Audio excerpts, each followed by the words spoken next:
నిజాయితీని పార్టీలో నిరూపించుకోవడానికి మాత్రమే పోరాడుతున్నానే తప్ప మీపై నాకు వ్యక్తిగత కక్షలు లేవని మాజీ ఎమ్మెల్యే నిమ్మక జయరాజు అన్నారు. కొత్తపల్లి గీత పరిధి ఎంతవరకు ఉందో అంతవరకే వ్యవహరించాలన్నారు.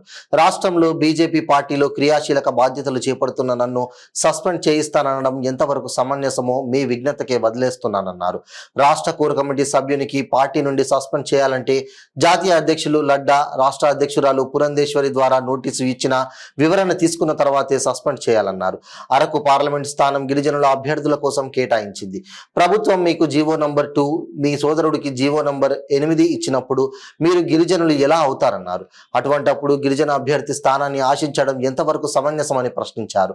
మీరు గిరిజన వనిత అయితే ఒక గిరిజనుడిని వివాహం చేసుకుని ఉండాలి. లేని పక్షంలో మీ పిల్లలకైనా గిరిజన వ్యక్తులకు ఇచ్చి వివాహం జరిపించాలన్నారు. మీకు నైతిక విలువలు ఉంటే స్వచ్ఛమైన గిరిజనులకు మీ స్థానాన్ని అప్పజెప్పి పోటీ నుండి తప్పుకోవాలన్నారు. పని చేయడము అన్నది చేయిస్తాను అని అనడం అంటే అది మీ యొక్క విజ్ఞతగా నేను విడిచిపెడుతున్నాను.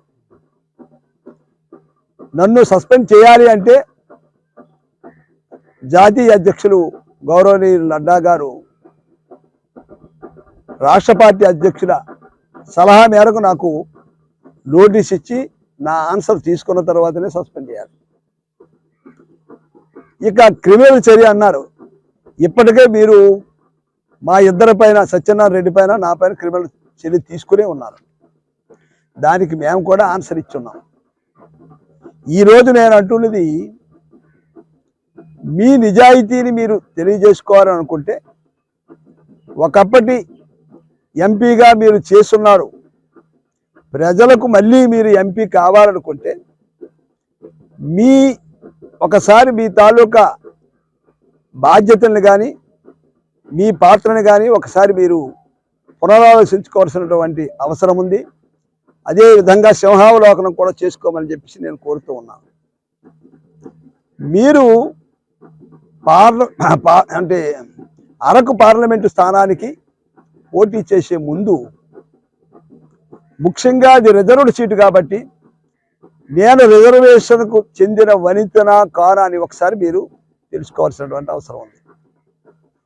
ఈరోజు గవర్నమెంట్ మీకు జీవో నెంబర్ 2, మీ సోదరుడికి జీవో నెంబర్ 8 విడుదల చేసింది అంటే మీరు గిరిజన వనిత కానీ గిరిజన కుటుంబం కానీ మీరు కారు అనేది చాలా సుస్పష్టం.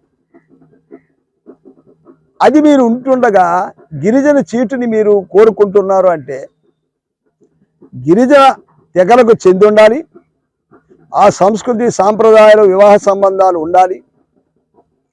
ఈ సంబంధాలు ఏమీ మీకు లేవు. మీరు కేవలం తిమ్మాపురంలో పుట్టాము, నాకు సర్టిఫికేట్ ఉందని మీరు చెప్తున్నారు. కానీ ఇప్పటికే వివిధ దశల్లో మీ సర్టిఫికేట్ వెరిఫికేషన్ జరిగింది. గవర్నమెంట్ కూడా మిమ్మల్ని రద్దు చేయడం జరిగింది.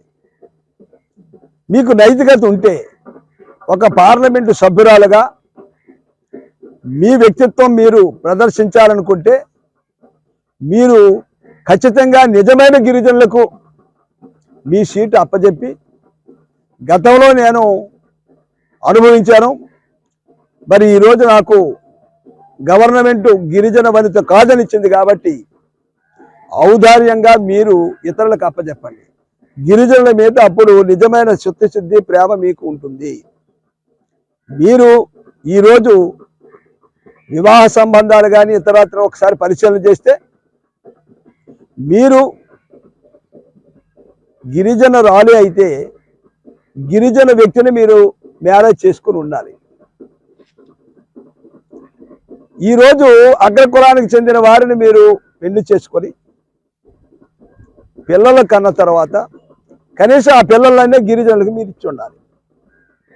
అంటే మీరు అప్పర్ స్థాయిలో బ్రతకాలి. మీరు అక్రమ సంపాదన కోసం మీ రిజర్వేషన్ని వాడుకోవాలి. ఇది తప్పు కదా? ఇది ఏ గిరిజనుడైనా గిరిజన వనితైనా చేయాల్సిన పనేనా అని మిమ్మల్ని ప్రశ్నిస్తున్నాను. మీరు ఎక్కడ పుట్టారు, ఏ సర్టిఫికేట్తో మీరు చదువు కానీ మీ ఉద్యోగం కానీ అలాగే మీకున్నటువంటి రాయితీలు కానీ పొందారు? ఆ గిరిజనులకు మీరు చూపించే ప్రేమ ఇదేనా? అసలు మీకు నిజాయితీ కానీ చిత్తశుద్ధి ఉందా అని మీకు నేను ప్రశ్నిస్తున్నాను. మీరు ఒక అగ్ర కులస్తుని మ్యారేజ్ చేసుకున్న తర్వాత అంటే గిరిజనులు కానీ గిరిజన రిజర్వేషన్ కానీ నైతికంగా విడిచిపెట్టాలి. మీరు ఎందుకు విడిచిపెట్టడం లేదు అంటే మీరు ఆయా రిజర్వేషన్ మాత్రం గిరిజనులు కావాలి. మీరు హ్యాపీగా కులాసాగా జీవించడానికి మాత్రం ఇతర కులస్తులు కావాలి. ఇది ఏమి ధర్మం? ఇకపోతే కేసుల విషయానికి మీరు అంటున్నారు, తాటాకు చప్పులు కున్నేళ్ళు ఎప్పుడు బెదరవమ్మా. కేసులు కోర్టులు నిమ్మక జయరాజుకో లేకపోతే సత్యనారాయణ రెడ్డి గారికో ఇవి మాకేమి క్రొత్త కాదు. మీతో పోరాటం చేస్తుంది మా నిజాయితీ పార్టీకి తెలియజేయడం కోసం, పార్టీలో మా హక్కుల్ని మేము పొందడం కోసం చేస్తున్నాం తప్ప మీ మీద మాకు వ్యక్తిగత ద్వేషం కానీ వ్యక్తిగత క్రోధం కానీ ఏమీ లేదు. అదే విషయం మీరు ఇచ్చినటువంటి ఎస్పీ గారికి మేము లెటర్ పూర్వకంగా పెట్టాం. మీరు చేసిన ఆరోపణలు ఏవి కూడా మేము చేయలేదు. మొట్టమొదట మీరే మాపై క్రిమినల్ చర్య తీసుకోవడం కోసం రిపోర్ట్ ఇచ్చారు. అలాగే మరి వివిధ ఛానల్లో మాకు ముందు మీరు విమర్శించడం జరిగింది తప్ప మీకు మేము విమర్శించలేదు. ఇప్పుడు సమయం వచ్చింది కాబట్టి ఖచ్చితంగా మా గిరిజన రిజర్వేషన్ మేము పొందాలి. ఈరోజు కాన్స్టిట్యూషనల్ రైటు మా రిజర్వేషన్, దాన్ని వైలేషన్ జరిగింది. ఆ వైలేషను ప్రభుత్వం చేయడానికి కూడా అవకాశం లేదు. దళితులకి ఇచ్చినటువంటి రిజర్వేషన్స్ కానీ ఇటు ఆదివాసీలకు ఇచ్చిన రిజర్వేషన్ కానీ మార్చడానికి ఏ